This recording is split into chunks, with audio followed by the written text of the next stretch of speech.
As you probably know, this is a workshop on the changes in an ordinance called zero lot line development. I have two things, two handouts. If you all haven't seen this, is the actual text of the ordinance change and sort of an explanation of how we got here, why we're here, what a little bit more background information. So I can start these both these packets around. I want this to be, this is really supposed to be a workshop, meaning I want it to be as informal as possible. I'll go and explain a little bit of this language, but I really want it to be question and answer, and people should feel free to, you know, sit or get up and look at the pictures maybe after I describe them. And we'll go as long as we need to go, but it's really just to make sure that people get a better understanding of what the ordinance is about, because it's not just about typical straightforward zoning where you have setbacks and you have lot area requirements and uses. So, so where we are, let me just explain a little bit about where we are in the process. This zoning ordinance was introduced to City Council, I guess January, and it was referred out to public hearing. Actually, it was probably introduced in December, referred for public hearing to both the Planning Board and City Council Ordinance Committee, where they held a joint public hearing. That was in January. There was a lot of discussion during that initial public hearing and concern about the fact that people didn't quite understand exactly the nuances or what the ordinance might mean. So we decided to hold a session to better explain what the changes were about. And in that public hearing, then both City Council Ordinance Committee and Planning Board voted to continue the hearing to March 26th, which is next Thursday. So this session is really, like I said, working workshop session, and the public hearing where official comments will be taken by the Planning Board and Ordinance Committee will be continued next Thursday at 7 p.m. in City Council chambers.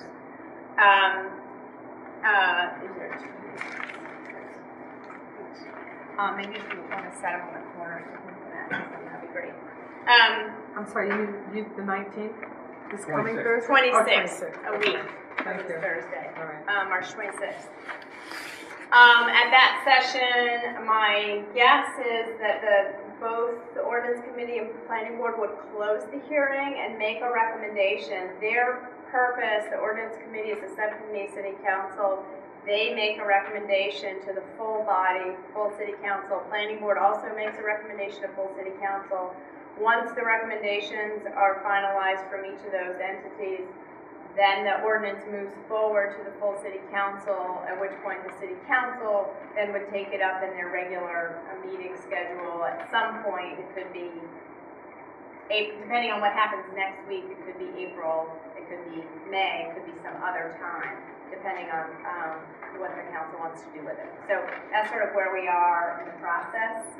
I have these graphics up here to illustrate both some of the ways that zero lot line has been currently used, and then other ways that it hasn't been used because the ordinance doesn't quite fit.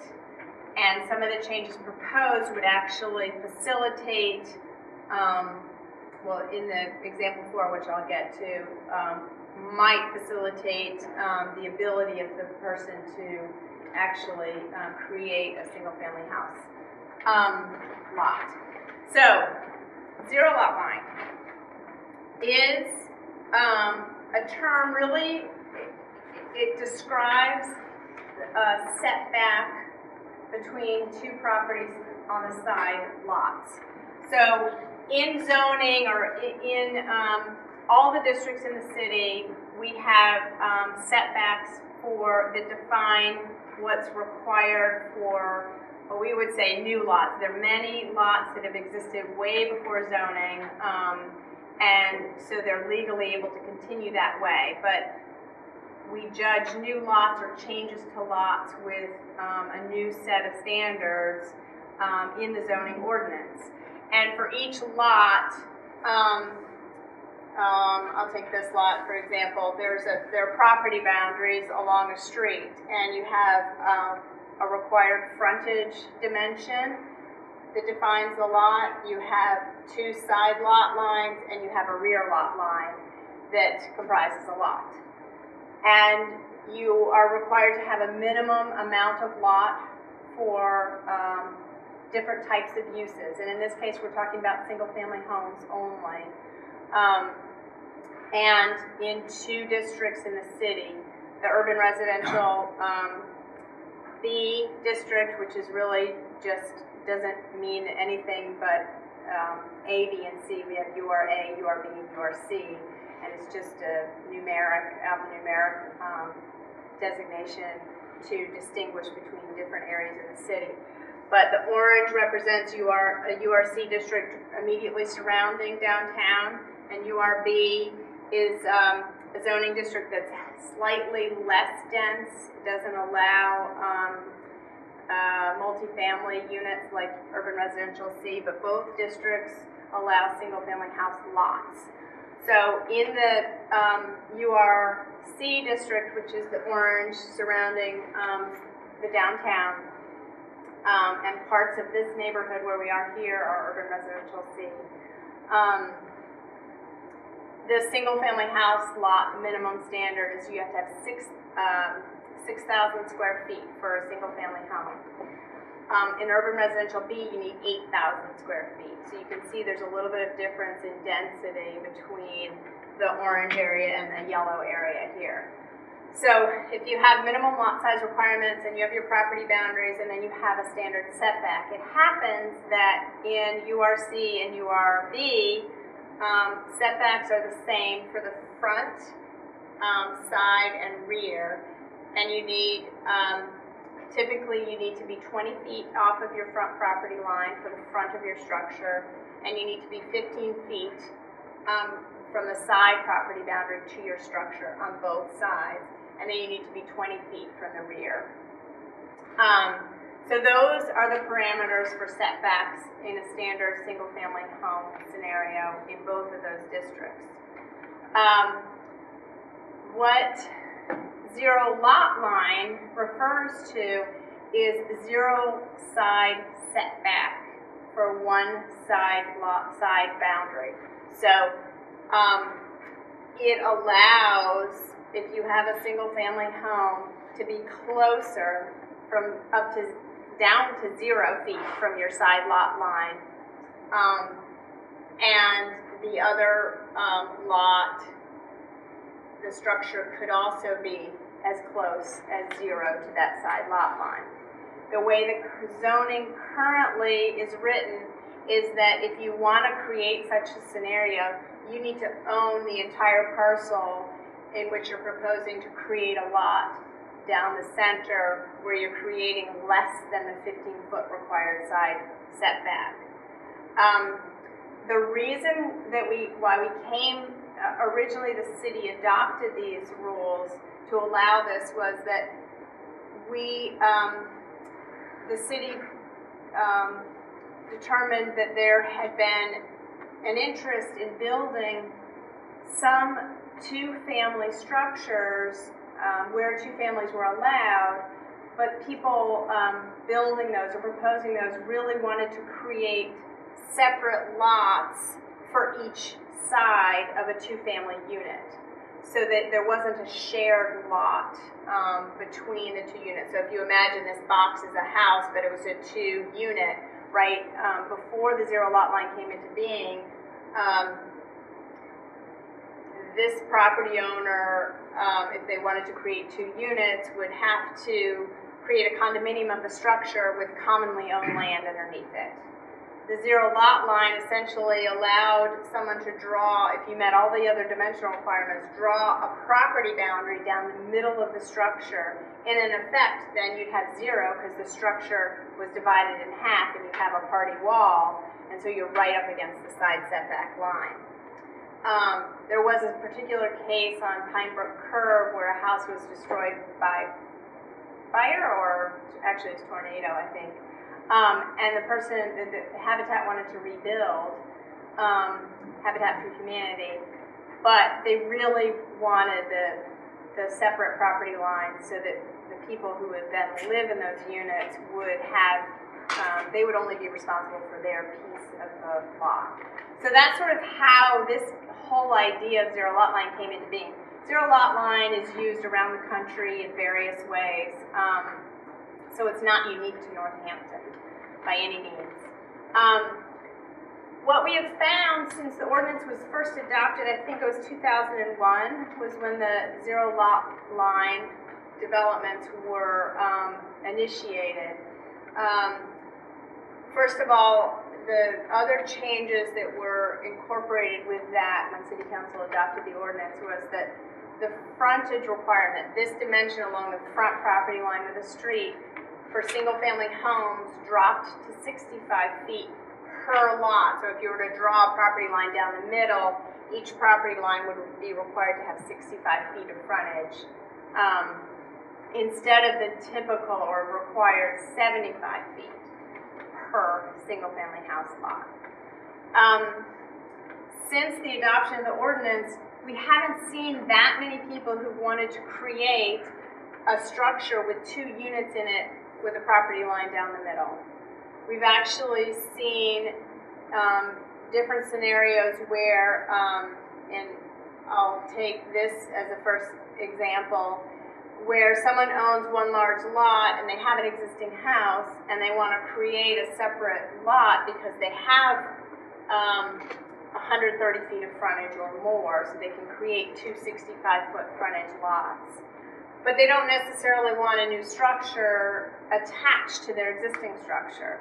And in this scenario, you can see there's a brand new house. This is Round Hill Road. It's set back from this structure. It's about right here on the lot. So, and this is, I want to say maybe 5 to 7 feet off the property line. So it doesn't meet the 15-foot setback. And this one doesn't meet the new 15-foot setback either. So this is the zero lot line that divides these 2 lots, this being the newly created lot. And this is the structure that's almost complete on Round Hill Road. So that's one way that it's been used, and we've seen that on several occasions. This is another example on Nonotuck Street, same thing. The homeowner owned a structure here, which is this brown house. They wanted to build a new house in the back. They didn't quite have the frontage for 2 75-foot frontage lots, but they did have enough for 2 65-foot frontage lots. So they created a division here, and they built a new house in the back, which is what this is in the back. They also have a common driveway that serves both of those lots. So that's sort of this similar scenario to this. Another way that this has been used is, this is the old, these are the Clark buildings on Round Hill Road, some of the Clark buildings that they've sold off. There were 3 structures, including this house that had been traditionally used as a single-family home, that had were all on one lot. Clark wanted to divide these off to sell them, parcel them off. The only way they could really create a separate lot for this single-family house was to make it much closer to a lot line, so less than 15 feet, and they had the 65 feet of frontage. And then there's the old infirmary is in the back, and that's now created on its own separate lot. They created an open space parcel, so the front of the infirmary building, this is actually permanently protected open space now, because one of the provisions in the ordinance says that you can either build or create a new zero lot line next to an existing house that you own, or open space, permanently protected open space. So they created this open space in order to create a lot so they could parcel these structures off separately and sell them. Carolyn, I'm kind of losing you a little bit there. Yeah. So you're saying that they designated some portion of the property permanent open space, and that then allows them to parcel up the rest of the property, or? Not the rest of the property. The way the ordinance stands now, which you'll see in the handout that shows the changes, is that you can only create a zero lot line lot if you abut permanently protected open space or abut the lot line of another zero lot line, which is under the control of the same developer at the time that the lot is created. So, in this case, these are two zero lot line parcels under one ownership at the time of the creation. This, yes, was under the same ownership, but they just created one zero lot line house. So if you're creating one zero lot line house, you have to be next to open space that's permanently protected. How big of a space do you have to have for it to be open space permanently protected? It doesn't say in the existing ordinance, but what the standard in the city is that if you are creating open space, the city requires that you place a conservation restriction which is approved by the state. The state only approves conservation restrictions if it meets a standard of public benefit, if it has so it has to be of a size or of a unique character enough to create a public benefit. You can't protect 100 square feet, for instance, presumably. Right, or a random 100 square feet. They do this does that. Is it me? No, not. I'm not mic'd or anything. So the point is with the infirmary, I assume, that since it was in conformance with the setbacks, that's one reason that Clark had to create open space. If the infirmary had been closer to the lot lines than the setbacks required, to the new lot lines, etc., then Clark would not have had to create a permanent conservation restriction for open space. Is that correct? Right, if the infirmary were maintained as a single-family house. Okay. Because zero lot line is only Okay. allowed for single-family structures. They wanted to allow this to be multiple units, Okay. which is 4 now, but it also did meet the setbacks for But a if it four-family. had been suitable for use as a single-family home, Yeah. they still would have had to make the open space the permanent conservation restriction. Right, unless they were to designate this as a zero lot line as well. But they didn't want to, they wanted to keep it as a 4-unit. So this is a standalone zero lot line. These are 2 double zero lot line under the control of one developer at the time of its creation, as was this, were 2 new zero lot lines under common ownership at the time of the creation of the lots. Does that clarify? Just in your example 1, how big is that open space? Yeah, roughly. It's, you know what, the square footage blurred, but this is 100 by, Okay, 100 feet across. That's it. yeah, it's probably 200 feet deep. The reason why this met the public interest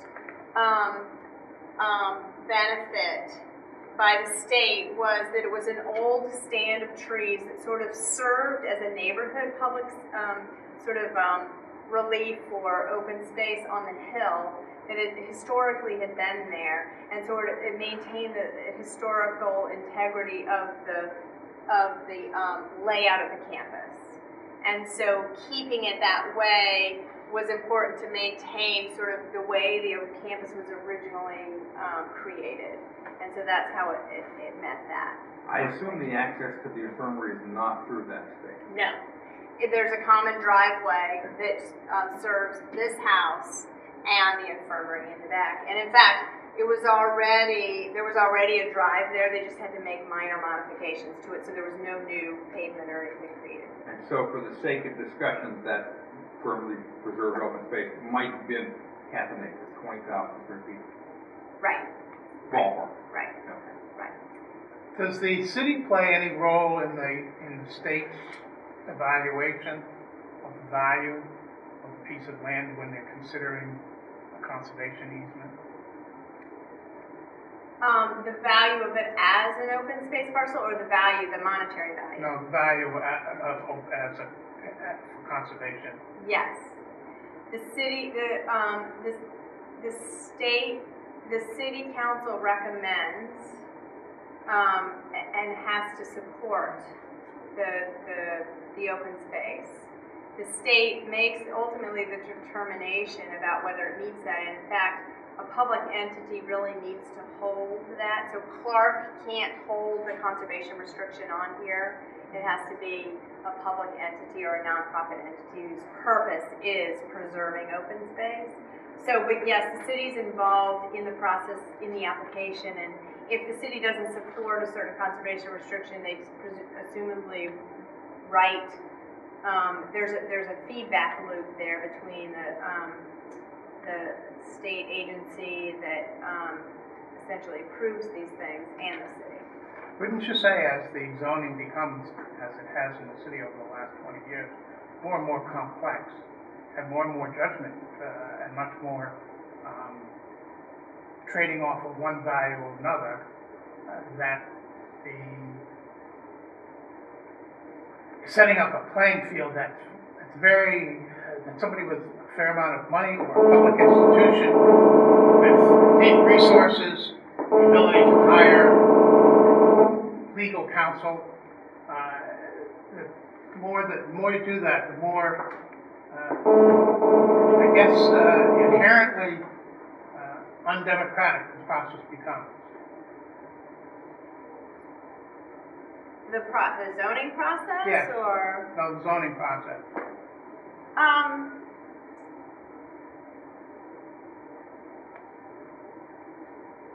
I don't personally believe that's the case. Some people might think that. I think that land use in and of itself is complicated. It can be complicated, but I don't think the purpose of creating the zoning or creating regulations for land use, let's just, could be non-zoning things, could be other regulations, are really, the goal is to meet an established land use plan, the goals and objectives that the city adopts in a land use plan. So they're really, land use management and ordinances really need to be consistent with an adopted plan. And so that in itself is a democratic process, determining or going through a planning process. I think ordinances and other regulations that come into play have to go through a public process as well. And if I may, the recommendation to the state is by the city council. Right. So that would seem to be the most democratic tool we have. It seems to me that originally zoning in the city in 1914 was a way of making land use predictable in a neighborhood. The idea was to, and I'm sure that there was quite a battle when it occurred, that it was in everybody's interest to lay out some guidelines for the city. And there was in the early 20s, they revisited that a little bit, and that's, I think, really the beginning of zoning in the city. But it wasn't something that was changed much. It was always a pretty big public process, and that's my understanding. Right out. And really the next major change in zoning were in the early 70s, where we got a much more complex system, and one that created a lot of, in the end, poor development. Wayne has said on a number of occasions that what he's been doing for the last 15 years is fixing that? Well, I mean, I think there are probably a lot of different ways to talk about those comments. I think originally zoning was created to segregate uses. People in apartments should not live next to people in single-family homes. People in homes should not live next to factories. People working in factories should not be next to retail. Everything was chopped up in individual uses.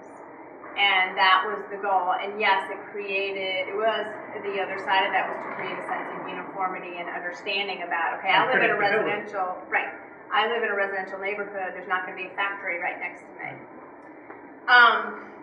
People don't really live that way, and those are the things that actually, this was, as it was implemented more and more, it was contrary to the way cities had been built to begin with. So it was sort of trying to change a lot of the way cities were built.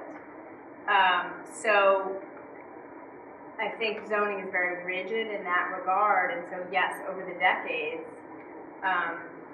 people who studied this stuff learn that it's not always so cut and dry to say that you don't want to be within walking distance of downtown or right next to a shop. That there may be some nuances there that really make for valid reasons to not have rigid separations between uses. So yes, land use ordinances have become more complex because I think the way we live is very complex, and it's hard to set up one set of rules that you apply across the board no matter what the situation is. And that's why we have special permits for many things, because there are some scenarios where it makes sense to have uses in a neighborhood, and then in other neighborhoods it absolutely doesn't make sense at all, and it just depends on a case-by-case basis. I think kind of to follow up, as zoning becomes more flexible, it gets more complex. As it gets more complex, it gets more intimidating because it's harder to read and understand. So, you look at something and say it makes sense, you should be able to do this, and you modify a regulation, so it gets more complex. Right. And then when you sit down and read it, it makes no sense to you, and you have to hire a professional to explain it, even though it's more flexible. So right. Something like this can be intimidating, even if it's getting you where you want to go ultimately. You need a professional to figure it out for you. Well, we try not to, we have a small staff, but we always try to explain things to people, and people don't, people feel more comfortable sometimes when they do hire a professional. So yes, if you have a big institution like Clark, they have lawyers on staff, they have landscape designers on staff or on retainer, and that they can do that work for them. But they're not getting any advantage over anybody else for doing that. They just are paying someone to do the work for them. But if some homeowner comes to us and says, I want to do the same thing that Clark did, and they have the same scenarios, we would tell them the same thing, that they can do this. So. Hi, John. Hi. So let me ask you, if I have 150 foot of frontage on a lot, and actually my home has, I think it has about 160, and I wanted to create a 65-foot lot, would I be able to do that? Maybe.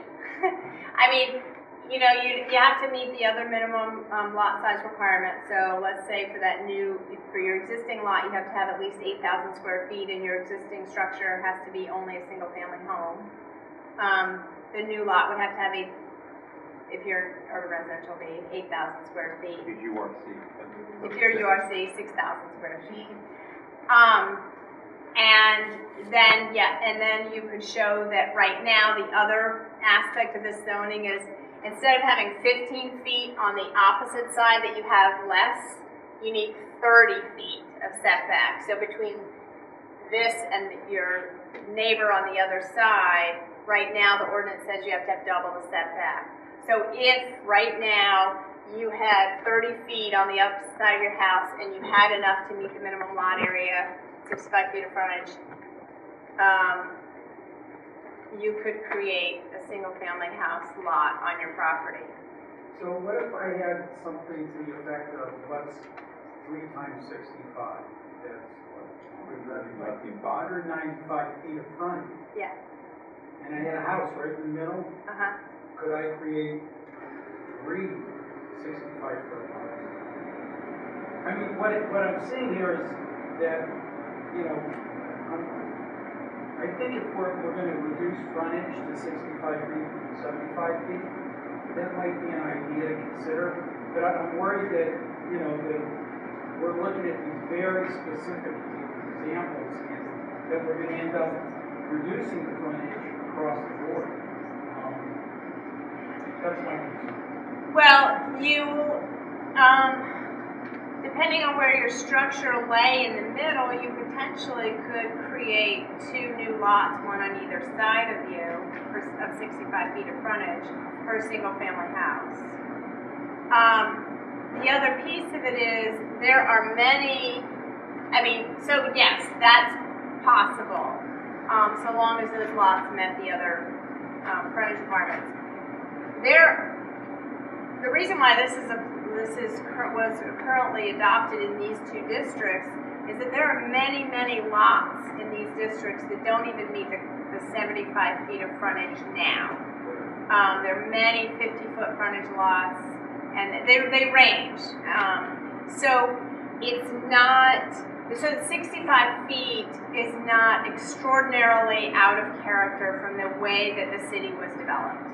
And we don't have this allowance in urban residential A because those are sort of a little bit further out, Florence area, where the lots are a little bit bigger, and you do typically have there are some cases in URA where you don't have the 75 feet of frontage, but generally the lots are bigger.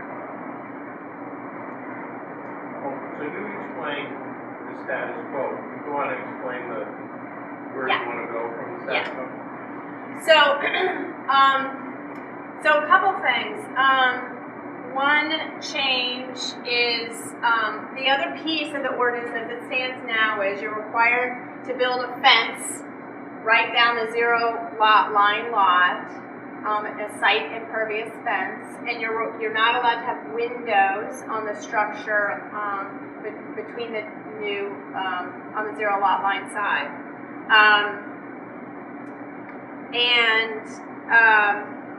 The proposal, so as part of these lots came to us, these are examples of some of the ones that came forward, in order to eliminate the requirement for a fence down the middle, you had to come to the planning board for a full site plan review, public hearings, 2 to 3 month process, windows, same thing. All of these 3 examples, this one is forthcoming, they're waiting the change in the ordinance. They had to come to planning board to not to have the fence and to put windows up. So the way the property owners have structured it, you don't need a privacy fence, you don't need a flat wall between the structures because in their own designs, they decided to set those structures back. So from our office's perspective and the way we pitched it to City Council, we thought, why are we making people come to the planning board? If they're in control of their own properties and they're doing the design, why should the city care whether they put a fence up or not? Anybody who buys the structure is going to go into that knowing full well there's no fence, and if they want to put up a fence later, they can. So it just seemed to be an onerous thing to come to the planning board, just not to have a fence and eliminate the window restriction. So that's one thing. The other thing is that the 30-foot setback on the non-zero side setback. Both of these have 30 feet on the opposite side, or all these examples. It's double what the standard is for all other lots. So you go down a street and you can see this big gap, and then you might have all these other houses that have the standard 15 feet, or even less because we're talking about the inner parts around Florence Center and Northampton, downtown Northampton, where there are many structures that don't meet the 15-foot setback anyway. So it didn't seem to make too much sense to restrict a single-family house to that much larger setback on the neighborhood side when that neighbor might not even have 15 feet to begin with. So the proposal is to reduce that back to the standard minimum setback requirement of 15 feet, just like every other single-family house in the districts. And in fact, in URA, the standard is 15-foot side setback. Just as an aside, there are still other districts where zero lot lines are not allowed. You still have only a 15-foot side setback. And in fact, the greatest side setback, I think, is even suburban residential is 20 feet. So 30 feet is really much bigger than the other districts.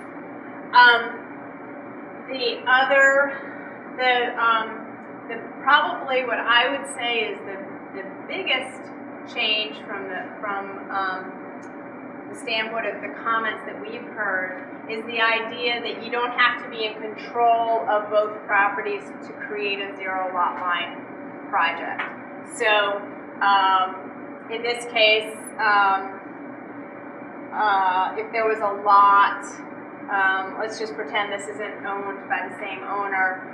Say this person just had this lot here, and then this lot came on the market, but it didn't have frontage, and someone wanted to apply to determine whether there was a building lot here. If they had 65 feet of frontage, then someone could potentially qualify to build a house here under the proposed language if they got permission from the abutter, where the zero lot, actually both sides of the property, both this side and where the zero lot line setback side would be, on design controls, and the agreements were recorded at the Registry of Deeds. The reason why that is proposed is that if design is probably the biggest issue in making a distinction between whether or not it's appropriate to have an infill house lot built upon, and so that would allow, you know, for instance, this as its own entity. If Clark didn't own this, and there was no structure on this, but there was some leftover piece of land, then someone could potentially apply for a zero lot line. The other thing that provision might do is that if someone had a conforming structure on a lot, a single family house, but they wanted to add on to their house, but they only had 15 feet, the required side setback, and they wanted to add a room onto the house, they could, if the ordinance passes, go to their neighbors and say, this is what I'd like to do. I want to stay in my house, but I really need to expand a little bit. Will you agree to allow me to go to a zero lot line single family house lot designation so that I can add on? And if you do, I'll show you that we'll decide on the designs together, and we'll record it at the registry and take that to the city and say that yes, we've agreed on this design. And so then this person could add on to their house and come closer to the property line than 15 feet. Does the structure have to be attached to the, if I wanted to put a shed or a garage at the zero lot line, that wasn't attached to my house, would that, and I got the agreement of my abutter, would that be all right? Well, this only addresses the living space. So we already have a 4-foot setback for detached accessory structures. So detached accessory structures can be 4 feet from the property line. And that's because they're not used for dwelling. It's just... That's by right, you have no... What's that? That's by right. Right. And we don't have any special provisions to come closer for detached accessory structures. In your example, putting an addition on, how close could you get to the... Well, if you're designated as a zero lot line, then you could go to 0. If the neighbor agrees. So in my case, with the garage that I want to turn into a single family unit, why would I need to have the garage attached to the house with 0 lot line? Because when you have attached structures, they are considered part of the principal structure, so it's one unit. So if you just had, we have a different provision for detached accessory apartments versus garages or sheds. So places where people live have greater setback requirements than workshops or wood sheds or bike storage facilities. Why is that though? I don't understand the rationale. Because then people are closer to property lines and closer to your neighbors, and you've got, you know, day and night potentially occupying that space, and it's just, people are closer together. If it's just a storage shed, you're just going out there for, you know, maybe once a day, once a week, depending on what it is. It's not the same thing as going in, you know, taking a shower, going to bed, whatever you guys do in your houses. Well, I'm curious, I don't understand, because, for example, my garage is, I think it's 10 feet from my neighbors, because they built an in-law apartment attached to their house. So it's really close, it's 10 feet to my property, and to the garage. And the garage is probably 15 feet from my house. It's very close. Yeah. So I still don't understand why I would have to spend more money to have my garage attached to my house when the garage is closest to the neighbor anyway. I mean, what? Well, there are many cases in the city where there are what we call pre-existing non-conforming structures, meaning the structures were built before zoning and they don't meet the current standards. That's my house. It could be that, yeah, so that scenario would be that there was already an attached garage that was considered as part of the single family house, and so then it could be, you know, occupied. You could change the building code says you can't regulate what happens inside a single family house. So you could convert the uses within your single family house, you know, change it from a library to a bedroom or what have you. And there's nothing in the building code or zoning ordinance that can say you can't do that. But if you have a detached garage and it's closer to the property line, it's not considered part of the main single family house. And therefore the standards are different. But how is it going to change the you know, how would that even, I mean, I may want to do it anyway, so my mom wouldn't have to, you know, walk outside, but if I didn't want to do that, I don't understand you know, I still don't understand why I have to spend more money to attach it to the house, because it's so close anyway. I mean, and if you're doing zero lot, you know, it doesn't even have anything to do with it. I don't understand the rationale. In the zoning ordinance, we consider, the ordinance considers anything that's attached, any part of a structure that's attached, we consider it as one unit. So it then becomes a single structure and is part of and becomes part of the single family house. I mean, I don't know, I don't know the origins of that. That's the way the Part of the ordinance is. arcane history of Massachusetts, perhaps, in many ways. Thank We you. have so many arcane pieces to our laws that just make no sense from a modern point of view. Yeah, thank you. But That's how you it feels. unfortunately are on that. It is, it's true. That's how it feels. Did your neighbors, did they build the new space for their mother? Yes, Okay. they did. And I've been told I can't do it. Because it's not attached to my house. Right. I said, well, what if I attach it to my house? If I don't want to spend the money, but what if I spend the money so I can get my mother to move in? And they said, then your whole house is in non-compliance. That's what they told me. So, Massachusetts. yeah. Well, Carolyn, is it going to say in the ordinance that it has to be 65 feet? It doesn't say right now, 65 feet.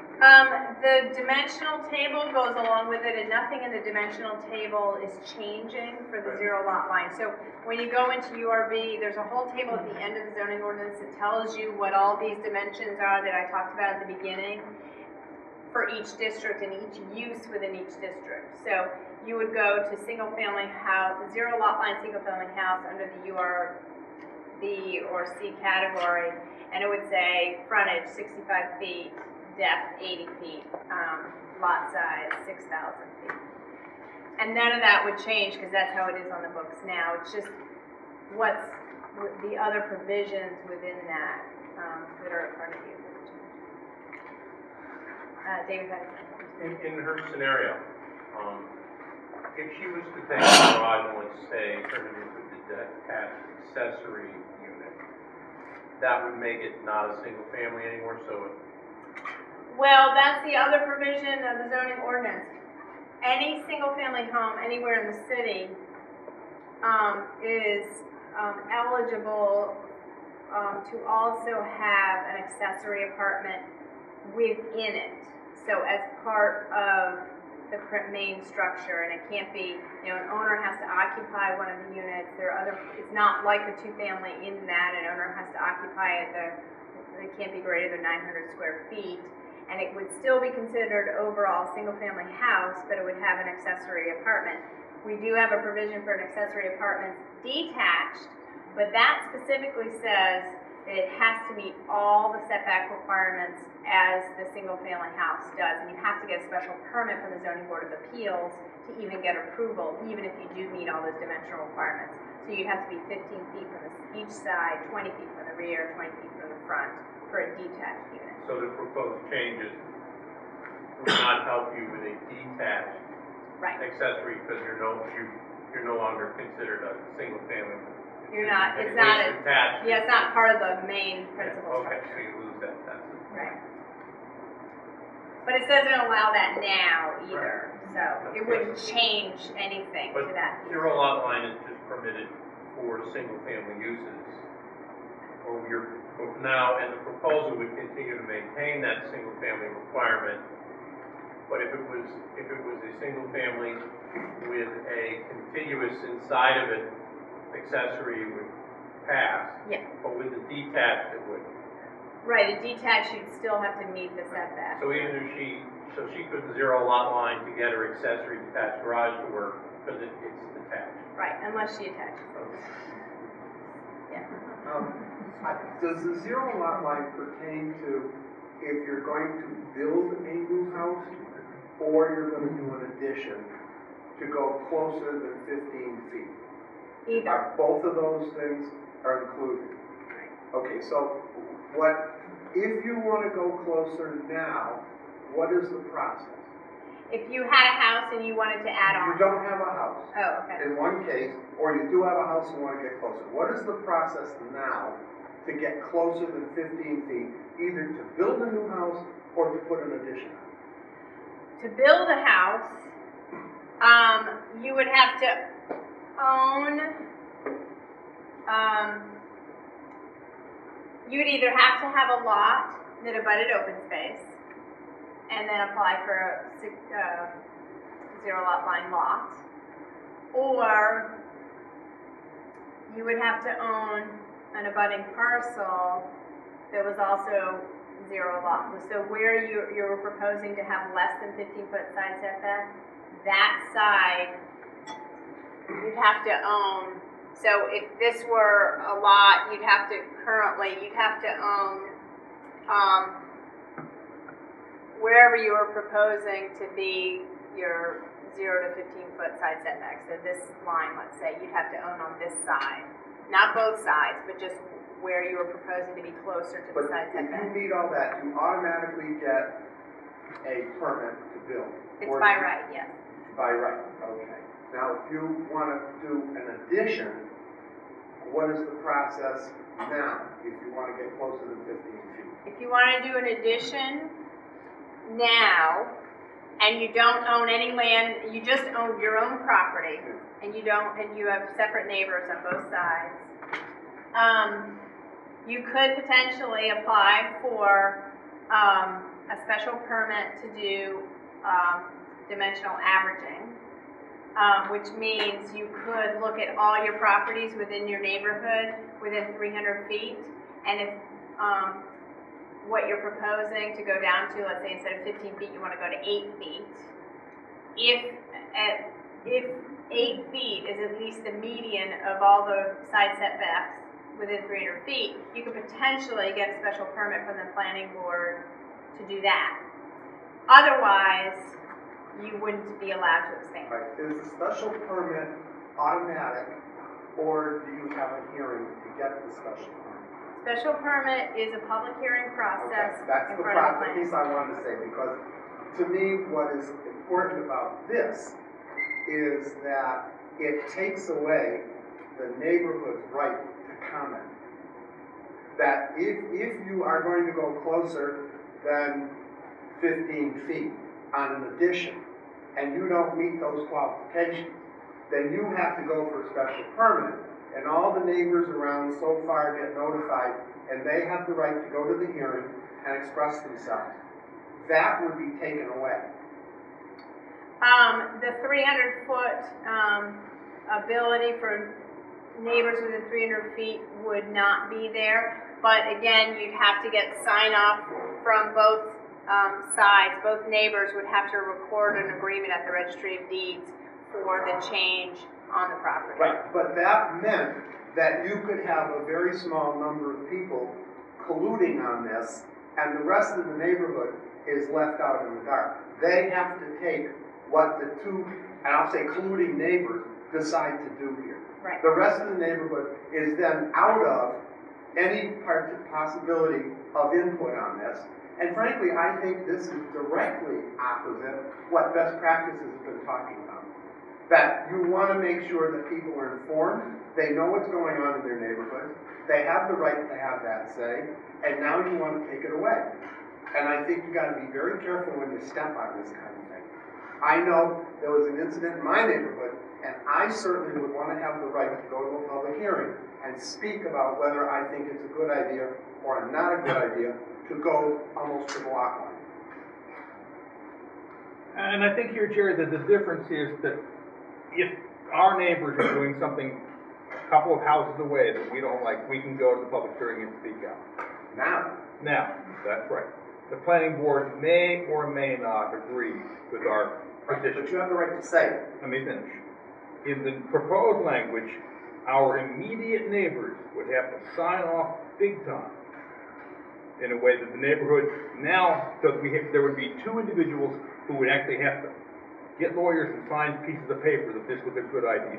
I agree, it's a trade-off, and so that in my mind, this way, both neighbors would have to say, okay, and be involved if they want to be in the process, versus all the neighborhood having the ability to go to the planning board There may and be talk. more than two neighbors involved. Well, there'd be two side lot lines. Let me finish, Jared, let me finish. Particular situations. Well, and so this gives the power to directly control this decision to both the immediate neighbors as opposed to the neighborhood who get to speak to the planning board but who may not be heeded. So that's the trade-off I see. I see there are arguments on both sides, but it's not as simple as neighborhood has no say, because immediate neighbors would have control. Not just say control. So it's a reasonable discussion, but it's not like neighborhoods being disenfranchised. Why is the side abutter more why not the rear abutter? Why doesn't the rear abutter have as much interest, couldn't have as much interest in this as a side abutter? Well, it really depends on the situation, but the Right. side abutters, importantly the one that's Obviously where the yeah. zero lot Right. side. And I think the other side, just because depending on whether this is a new lot or an expansion of an existing structure, if this were a new lot, then this is a new lot between two neighbors. So in that case, you'd want the other side. But if there were 3 homes in a row, and this one just wants to add on this direction, then maybe this side person doesn't really care that much because the addition isn't on his or her side. But I think the idea of having two sides was because it could potentially be infill between two lots. The rear may or may not be affected. It depends on the specific site. It's, I mean, I think that it was written because probably the side abutters would be the most affected. And yes, potentially across the street or in the rear might be, but it's more consistently the case probably that the side abutters would have more of an issue.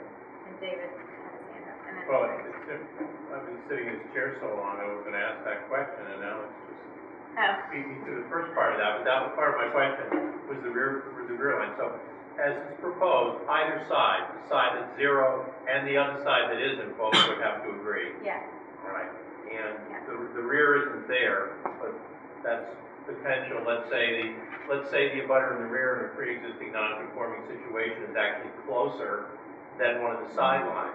I could see, or maybe there's two, the way those little lots line up. Yeah. That, I might want to consider that if the rear abutters are, you know, if they're within If they don't meet their own setback. if they don't meet their own setback and Yeah. they're right on top of this, that they Yeah. may be included. I mean, that could be a provision, you could add it, Yeah. there's no magic to why we wouldn't, you know, somebody wouldn't consider those. Because they But could it be- would be probably dependent on the case. They could have more impact on them than one of the side people. Yeah. And then just to sort of take it a little further, in both B and C, there's multifamily by right on some of these lots, even if it's not currently developed. You know, Not B. two Well, family B by is right, allowed. two. Right, I guess it's a term, you know, semantics. I Yeah. wouldn't consider two-family multifamily, but Oh, you okay, have right. probably a different. More than one. Yeah. More than one. Right. If you had a single family now that could by right be split into a two, and under this proposal, you get your lot reclassified zero lot line with your neighbor's consent to add a room on that side, did you just blow your potential for by right multi because you now don't meet the setbacks for that? Kind of a, Well, actually, for a two-family, the side setbacks are the same. zero? Because it's now zero. If I, Oh, right. Yeah, so you wouldn't be able to go to a two-family because two-family is 15 and there's no provision to there's go no provision. closer. So if I was to turn my, you know, make an extra room on the first floor, Right. zero lot line with my neighbor, change myself to a zero lot, and then say, okay, I want to do a multifamily, which I meet the criteria for, you know, otherwise, Right. I can't because I'm too close. The other thing is, you know, for a two-family, let's say in URB, I can't remember what, I guess URC is the same as a single-family, the frontage requirements, but in URB, you're required to have 80 feet of frontage for a two-family versus 75 for a single-family. So if I was a conforming, if I was 85 and then just got too close with an addition, even though I met the other criteria, Yeah, I couldn't do it anymore. right, Yeah. right, yeah. Adam? Is there a case where it could be ambiguous, like what's the side lot line, what's the rear, and if that's true, then is there a way to arbitrate or determine, like, if something is a bona fide side lot line? Yeah,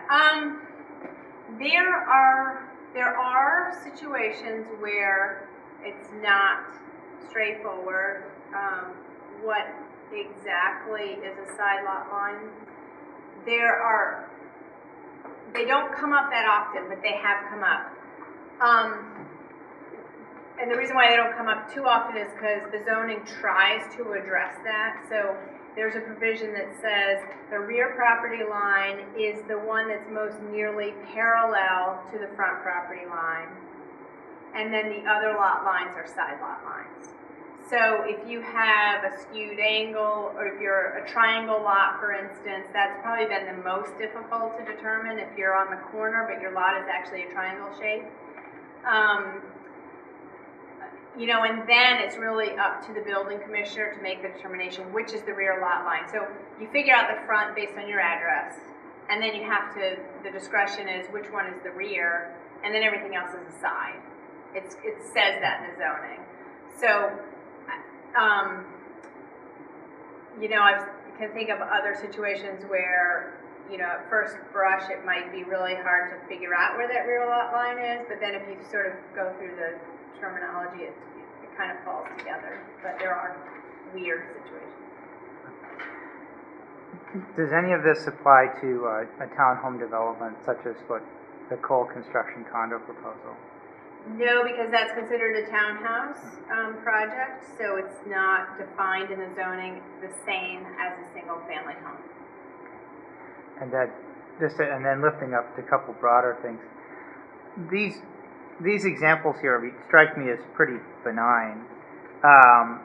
My concern is that, you know, this might be one of 20 or so, you know, a bunch of different initiatives, each one of which might result over a period of, say, 30 years of chipping away at, say, you know, 1 or 2% of the tree canopy in our ward, or adding 1 or 2% to impervious surface. And so I'm concerned that if you group a lot of initiatives like this together and give enough time, that might start to materially change the character of the neighborhood.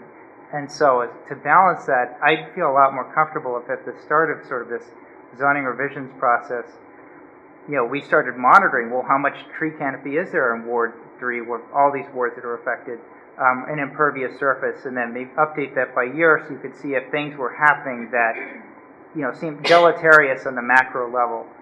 And then the other overarching thing that would give me some more comfort is if we had infill design guidelines, such as they're developing in Springfield, to express the neighborhood is more comfortable with development that looks like this and would like to avoid neighborhood that looks like stuff that looks like that.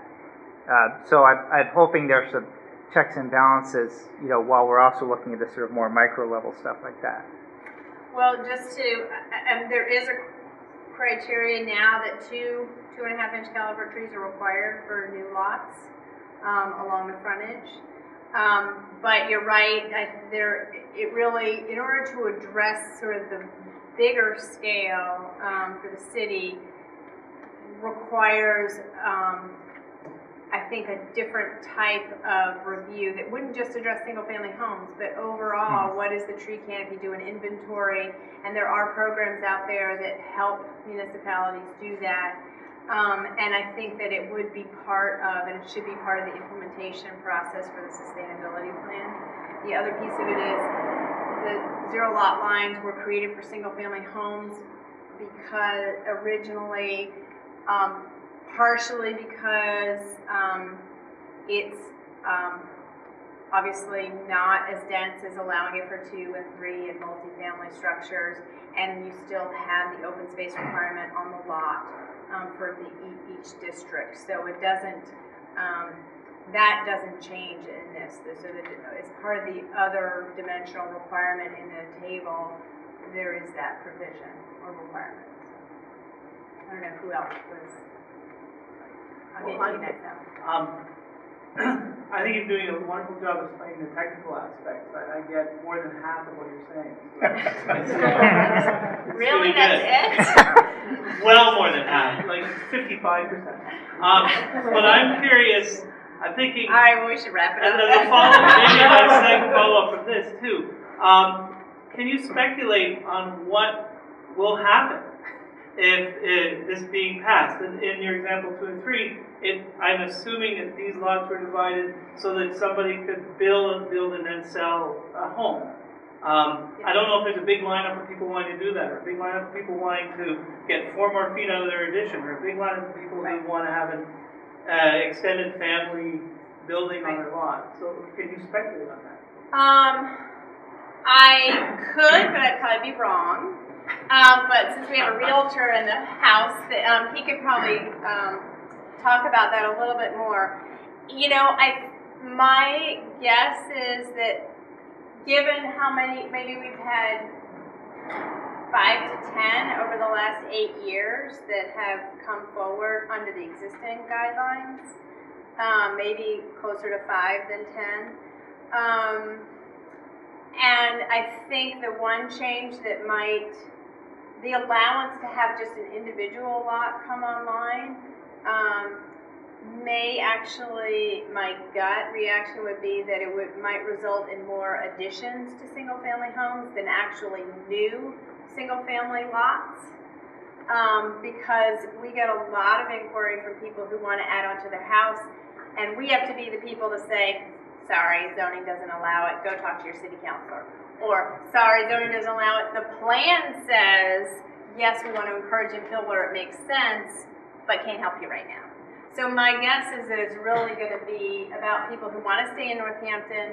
They can't really afford to buy up to a bigger house because we all know how horrendous that is. And they really love their neighborhood, but they need a bigger space. So, but I do want to just point to this example because we haven't talked about this one at all.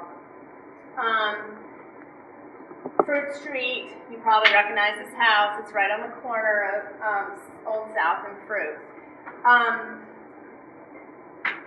Person has asked me on several occasions if the zoning has changed and has followed the planning process, came to many of the meetings. They want to carve off a lot here on this corner and create another single-family house.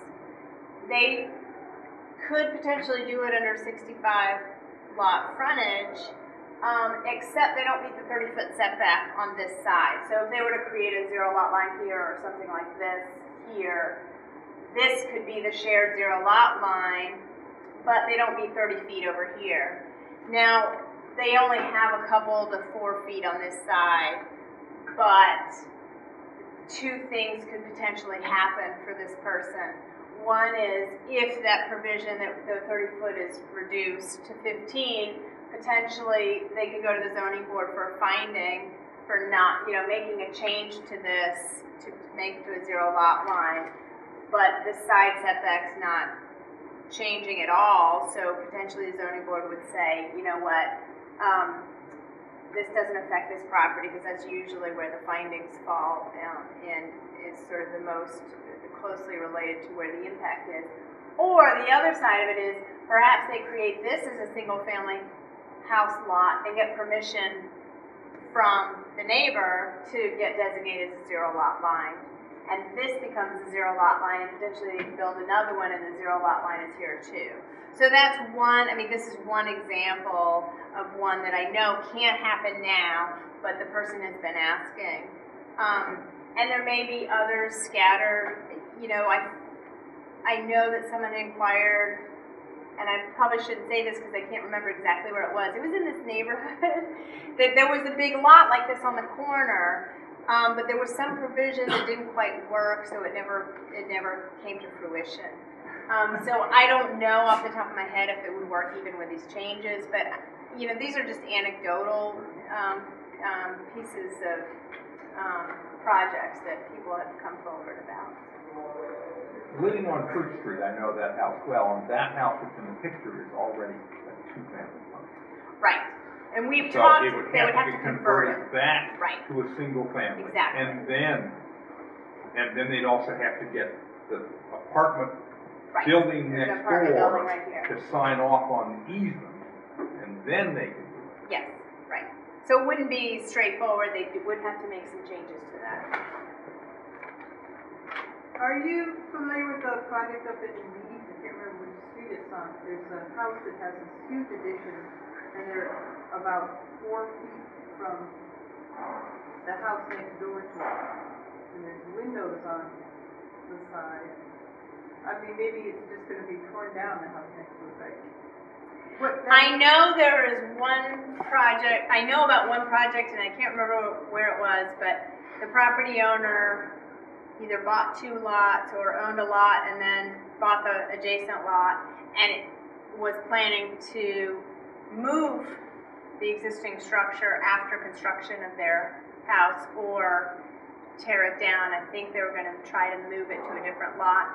I don't know if it's the same one that you're referring to, but I know that there is one such thing going on. Because otherwise, if they weren't going to get rid of that building, that would be too close. Right, I don't recall, and it may be that I don't recall off the top of my head a zero lot line designation there, but I can't remember everything, so.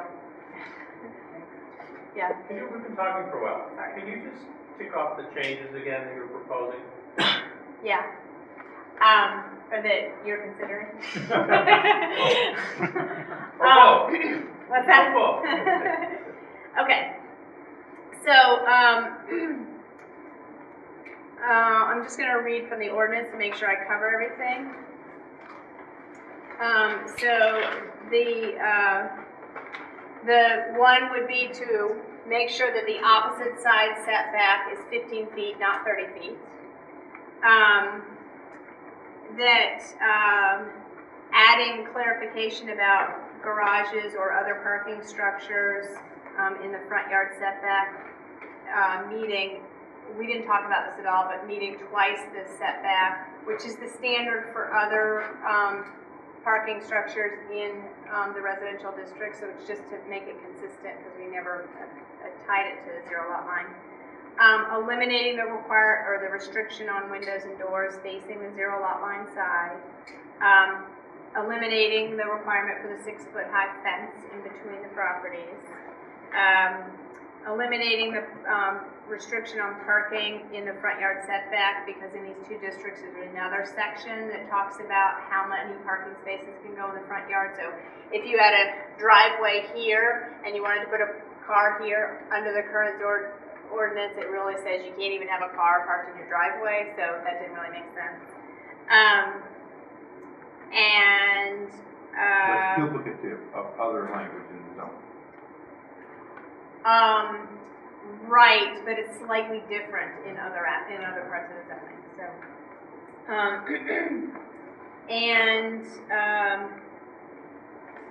allowing a zero lot line lot to be created in and of itself if you get sign off from your two side lot neighbors, and recording covenants at the registry. And that's it. That's the list. Alex. And then I'll get to you.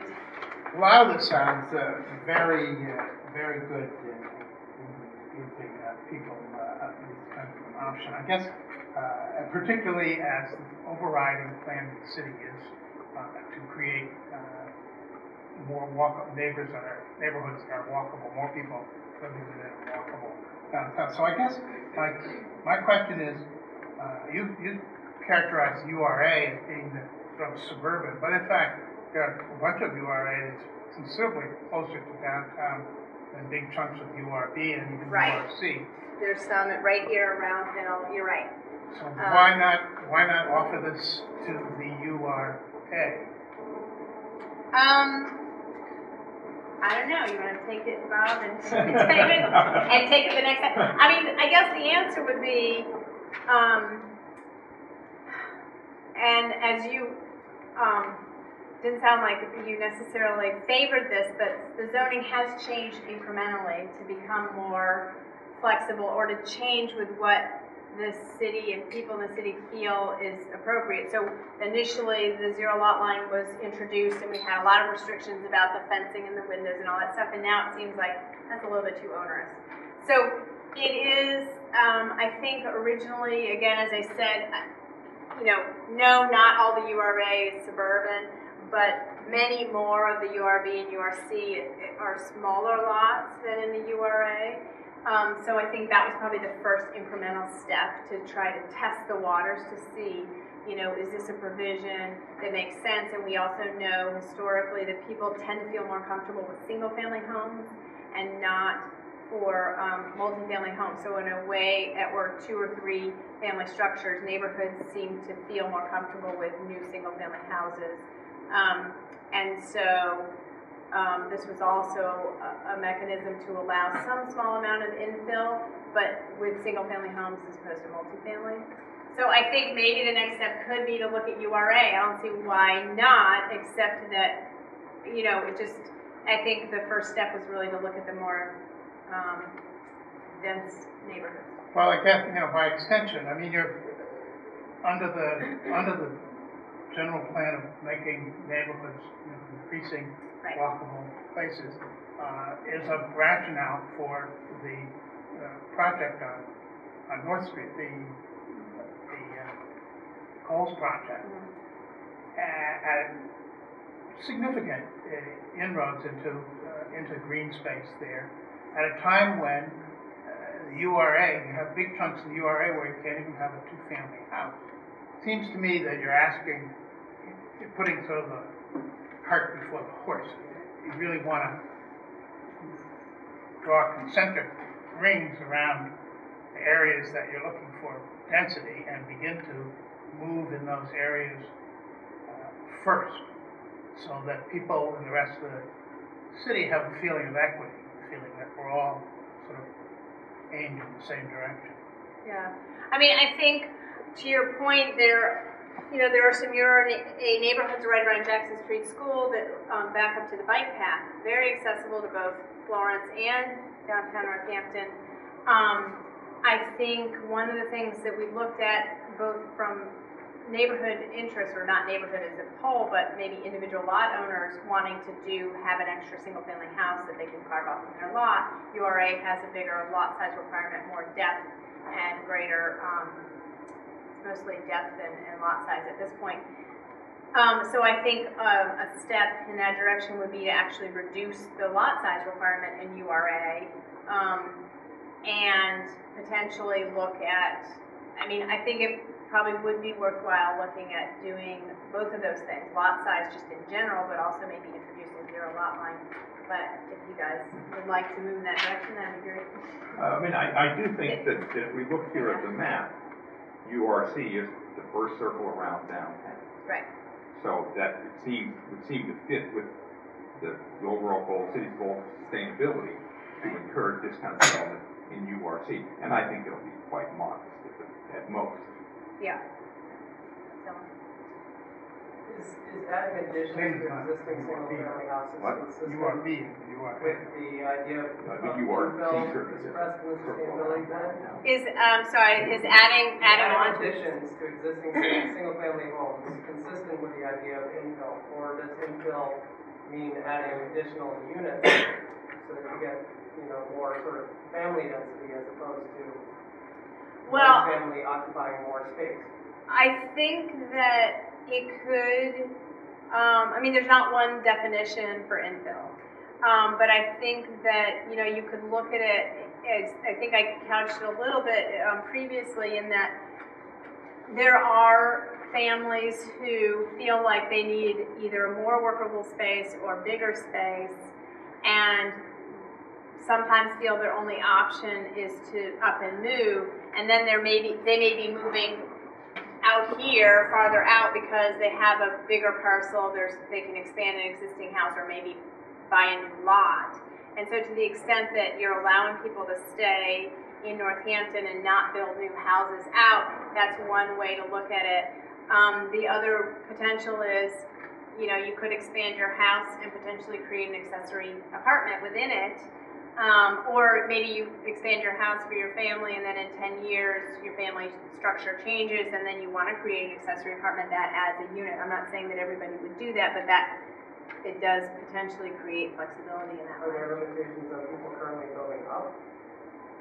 There's nothing in this that changes that. There is a 35-foot height limit in urban residential B, and there is, I think it's 35 for single-family homes as well in URC. If it's not 35, it's 40.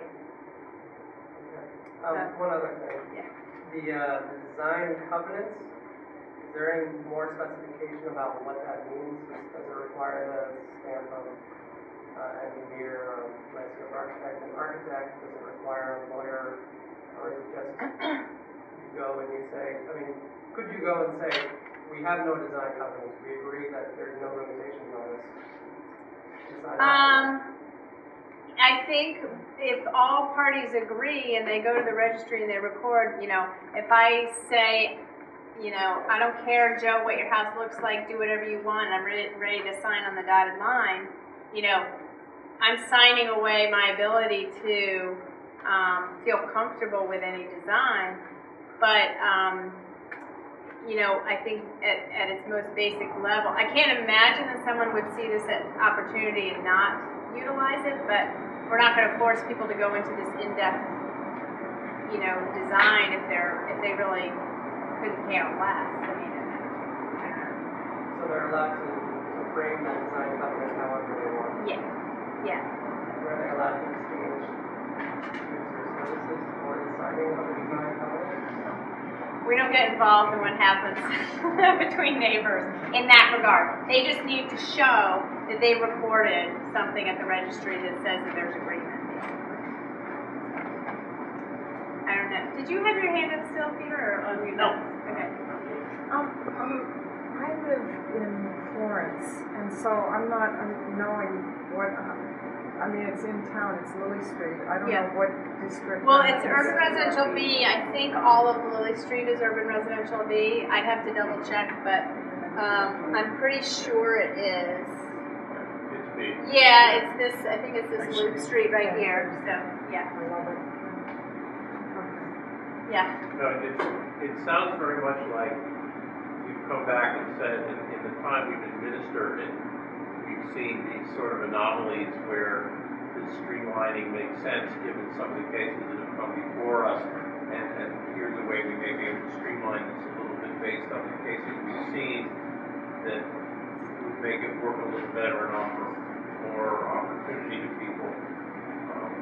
You know, at this point, it's kind of up to council debate whether that's something people want to do.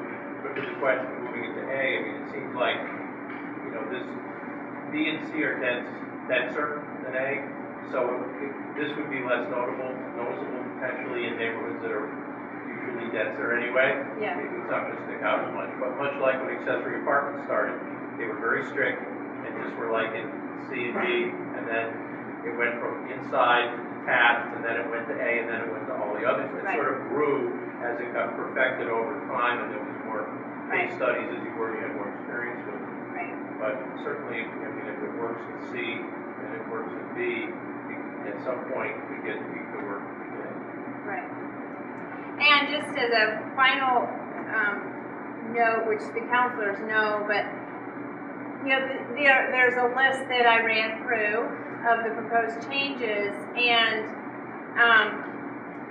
it's my understanding that, you know, council can either take this, they can sort of carve it up any way they want. They could take the whole thing based on public comment. They could extract pieces that maybe aren't quite so palatable to folks, or they can take the whole thing and throw it out. So it's not, you know, it's not straightforward that, you know, it's this or nothing, but, you know, it's still up for discussion. Of course, we have the public hearing next Thursday, so you all are welcome, obviously.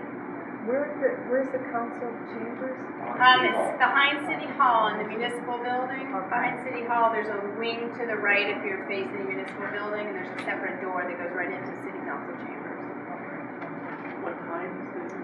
7 o'clock. There are three ordinances being discussed. There are two of them that have been continued. This is one of the continuations, so it'll be somewhere close to 7 o'clock. But it's the first item up on the agenda. So the public hearing will start at 7 and we may close it at some point, so if you have anything you want to say, you should get it. Definitely. Thank you. Any other questions? Thank you. Hopefully it was more than 55%.